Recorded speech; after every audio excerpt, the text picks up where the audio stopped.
자, 수익형 부동산에 대한 정의를 보게 되면, 자, 첫 번째로 주기적으로 임대 수익을 얻을 수 있는 부동산들이 있는데요. 이 주기적이라는 것이 월 단위로 들어올 수도 있는 거고요, 일 단위로 들어올 수 있는 거고요, 또는 분기별로 들어올 수도 있는 거고, 또는 연으로 들어올 수도 있는 겁니다. 그래서 주기적으로 들어온다는 것은 꾸준히라는 얘기죠. 꾸준히 일정 부분의 수익이 들어오는 부동산인데, 대부분의 부동산은 월로 수익을 받죠. 그래서 우리가 월세 이런 말을 씁니다. 하지만 지역에 따라서는 월로 받는 게 아니고 연으로 해서 1년, 2년 해서 우리가 연세를 받는다, 이런 말도 하는데요. 대표적인 것이 경북 대구 지역에 있는 부동산에 대해서 연세를 받는다, 이런 얘기도 하고요.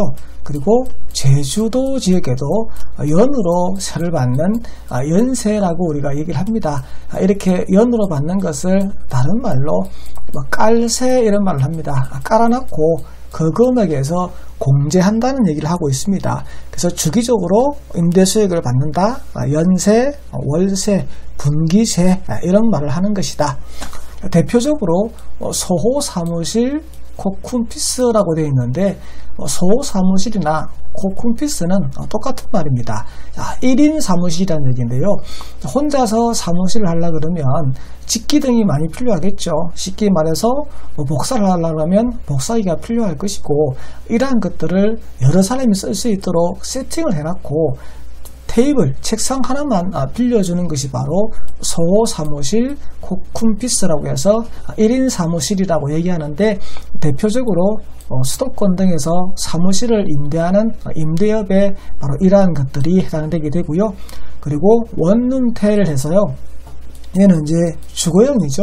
주거용 부동산에 대해서 아파트 또는 다세대 연립 또는 다가구 주택의 원룸 또는 오피스텔 이런 것들을 임대해서 세를 받는 것을 대표적인 수익형 부동산이라고 한다라고 얘기를 합니다.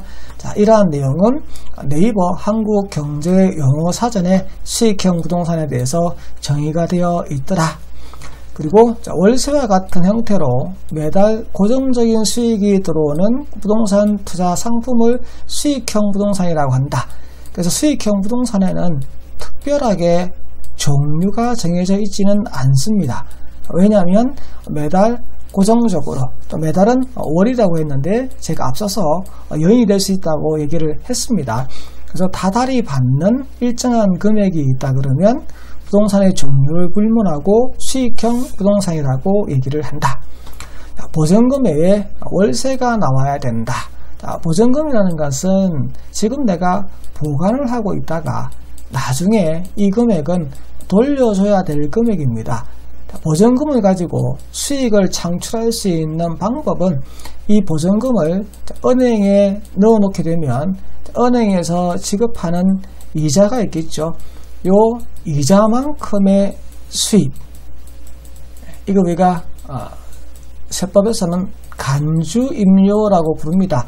이 간주임료라고 해봤자 은행에서 정해진 금리니까 1에서 2% 정도의 그러한 이자밖에 해당되기 아니니까 보증금을 통한 수입은 그렇게 많지 않습니다.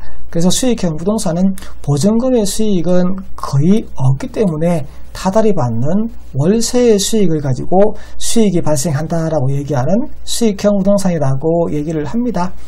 여러분들이 부동산 임대업을 하시게 되면 나중에 이 보증금에 받는 간주임료에 대한 소득 신고도 함께 하셔야 됩니다. 그러면 신고하는 항목이 두 가지가 되겠죠. 월세 보증금에 대한 간주임료와 타달이 받는 월세, 이 두 가지를 합산을 해서 임대 수익에 대한 소득세 신고를 하셔야 됩니다.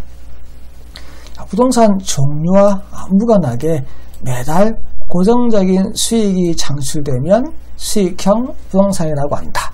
그러면 정리를 해볼까요? 자, 수익형 부동산이라는 것은 부동산의 종류가 특정되어 있지 않고 달로 들어오든 분기로 들어오든 1로 들어오든 연으로 들어오든 어쨌든 보증금 외에 수익이 들어온 부동산을 수익형 부동산이라 한다. 이렇게 정의할 수 있습니다.